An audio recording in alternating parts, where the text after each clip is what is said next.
Good morning. I'm here to make an important foreign policy announcement concerning the Islamic Republic of Iran. Today, the United States is continuing to build its maximum pressure campaign against the Iranian regime. I am announcing our intent to designate the Islamic Revolutionary Guard Corps, including its Quds Force, as a foreign terrorist organization in accordance with Section 219 of the Immigration and Nationality Act. This designation will take effect 1 week from today. This is the first time that the United States has designated a part of another government as an FTO. We're doing it because the Iranian regime's use of terrorism as a tool of statecraft makes it fundamentally different from any other government. This historic step will provide the world's leading state sponsor of terror the financial means to spread misery and death around the world. Businesses and banks around the world now have a clearer duty to ensure that companies with which they conduct financial transactions are not connected to the IRGC in any material way. It also gives the U.S. government additional tools to counter Iranian-backed terrorism. This designation is a direct response to an outlaw regime and should surprise no one. And it builds on the more than 970 Iranian individuals and entities that the Trump administration has already sanctioned. For 40 years, the Islamic Republic's Revolutionary Guard Corps has actively engaged in terrorism and created, supported, and directed other terrorist groups. The IRGC masquerades as a legitimate military organization, but none of us should be fooled. It regularly violates the laws of armed conflict. It plans, organizes, and executes terror campaigns all around the world. From the moment it was founded, the IRGC's mandate was to defend and export the regime's revolution by whatever means possible. The IRGC institutionalized terrorism shortly after its inception, directing horrific attacks against the Marine barracks in Beirut in 1983 and the U.S. Embassy Annex in 1984, alongside the terror group it midwifed, Lebanese Hezbollah.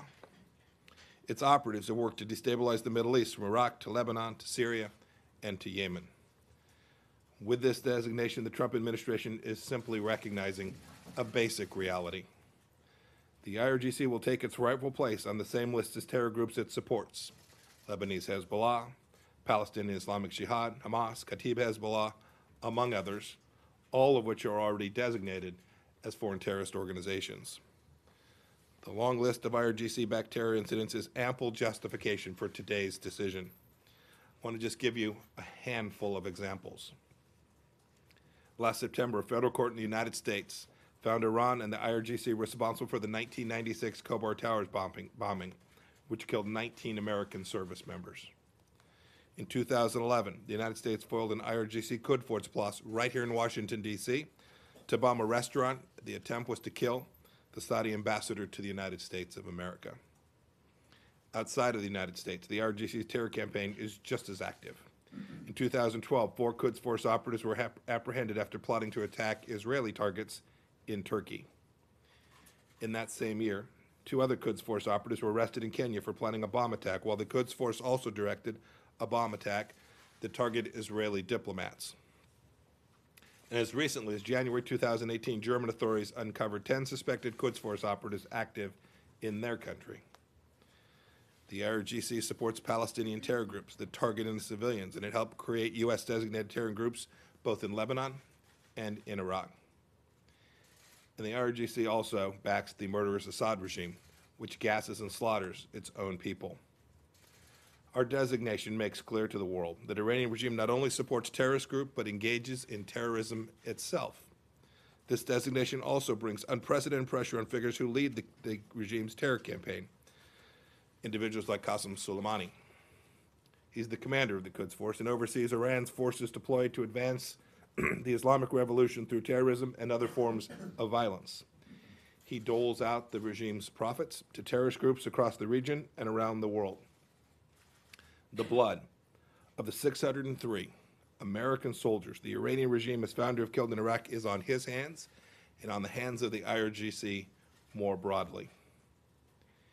Inexplicably, the regime has faced no accountability from the international community for those deaths. Far from being an arbitrary attack on Iran, our pressure campaign imposes just and long overdue consequences for the regime's malign activity. We should not also forget the IRGC's central role in the nationwide con artistry and corruption of the regime's leaders, which they perpetrate against the regime's own people. Other governments and the private sector will now see more clearly how deeply the IRGC has enmeshed itself in the Iranian economy through both licit and illicit means. In just this past July, the City Council of Tehran announced that the IRGC Cooperative Foundation, which manages the IRGC's investments, has embezzled more than $1 billion from the city of Tehran. The next month, a former councilman accused the longtime mayor of Tehran of steering contracts to the IRGC. It's no coincidence that the mayor also formerly served as an IRGC commander and the chief of Iran's police state. Back in 2017, Tehran arrested several IRGC commanders involved with the Cooperative Fund for Corruption, including the IRGC's financial architect, Masoud Merdadi. Then there's Mahmoud Ahmadinejad's old college pal, Sadiq Musili. They call him the billionaire general. He went from being a low-level IRGC officer to one of Iran's richest men, all thanks to scoring construction and oil contracts from companies linked to the IRGC. The leaders of Iran are racketeers, not revolutionaries.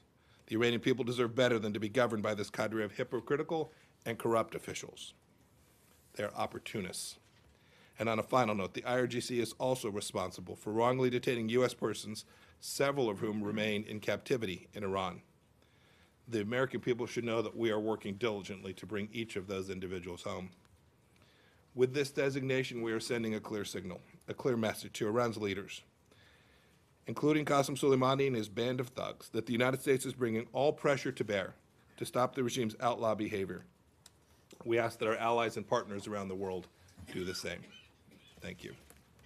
Secretary has time for one or two questions, and we'll have additional opportunity with some others. Alvaro, Michel Nandor. Thank you so much, Mr. Secretary.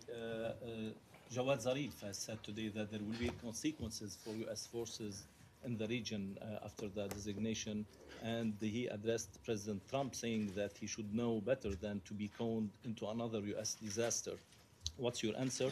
And secondly, news reports say that the U.S. is considering sanctions on Lebanese, the head of the parliament of the Lebanese speaker, Nabih Berri, because of his ties with Hezbollah and Iran. Can you confirm that? So to your second question, on my most recent trip to Beirut, made clear to the Lebanese leadership, including in conversations with Speaker Berri, that America was not going to tolerate the continued rise of Hezbollah inside of the country, that it wasn't in the best interest of the Lebanese people to have a armed terror group underwritten by the very Iran that we're speaking about today